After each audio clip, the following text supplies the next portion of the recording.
This Monday just gone, I pray every Monday with Ray Robinson. He's here. And put your hand up, Ray, if you don't know Ray. There he is. The little finger there. But Ray and I pray every Monday, and we've done that for a couple of years now, and we just intercede on behalf of this whole community. And we don't really say much. We just seek God for a word and then pray it through. Well, on Monday, I just got this picture almost immediately as I was praying, and it was like a path, and I was aware that God was saying something about this path, so I just meditated on that, and it was incredible. It was like as our church walked along that path, and as I was walking along that path, the vegetation to the left and to the right, no, to the right and to the left, just came alive. And I wasn't even aware that there was vegetation to the right or to the left. It was just, it was like very plain. And it was like one of those books, like a little kid's books, and you put water on the page, and then it comes to life, and all the brightness and the color comes into the page. Well, it was like that. It was blank and really nondescript, and then there was this vibrancy just to the right and to the left, and I think it was a picture of what heaven looked like, because it was incredible. It was breathtaking, but unfortunately, the things of God like that, God speaks in an instant, and you get the picture, and then it's gone. But it was just incredible, and I just asked God, what's this all about? And He says, look, I've got this path marked out for you guys. This is your calling. This is what I'm calling you into. And as you walk along it, you're going to bring new life and new start and vibrancy and life and healing and restoration to people's lives. And I just thought, how amazing is that? Just to get that clear word from God. And I've just been chewing over that all week. When you get something from God and you know it's from God, you go, wow, okay, how does this work? And I've just been thinking, and I just believe God's impressed these thoughts on my heart. It's like we're never going to miss out on God's best if we walk with Him. If we're obedient, all that we're called into, we won't miss out on. It's only when we divert to the right or to the left and get off the path that He has destined for us that we'll miss out. And so I believe that God has put on my heart community transformation, and I want to see that, and I believe that as we walk this path together, as we partner together, what's going to happen is we're going to see lives transformed by the power of God. And I love that. I love that. You know what will stop us? Pride. Pride's a big thing. Pride's a big thing for me. If I guess that's the root of all sin, isn't it? Really, pride. And I can get puffed up. And so I've got to. That's the thing that I struggle with.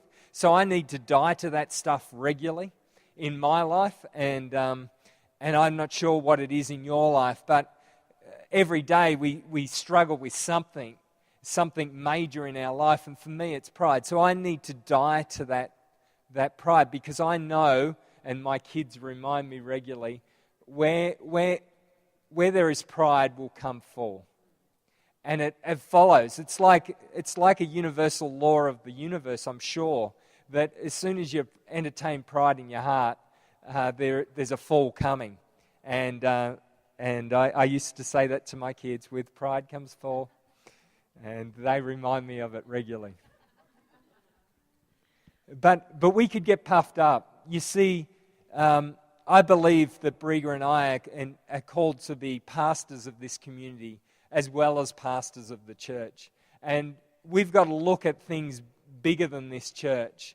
It's not, okay, when this place is packed, and it'll be packed soon, when this place is packed, is that where I get my fulfillment from? Is that what gives me esteem?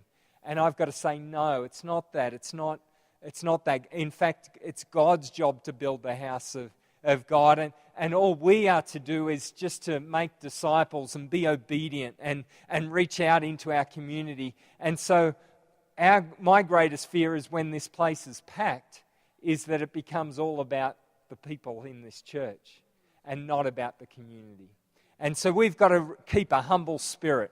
Can you keep me humble? If you see me doing that, can you keep me humble? You will, I know. The second thing is faithfulness. If we're unfaithful to the call, then we're not going to receive everything that God has for us in this season. This is a season of sowing and reaping, and you watch what's coming. Before Christmas, you watch what's coming. God's just put this expectation on my heart. And I just believe as we begin to sow seeds, we're going to see this place transformed. And I'm excited about that. But we can be unfaithful.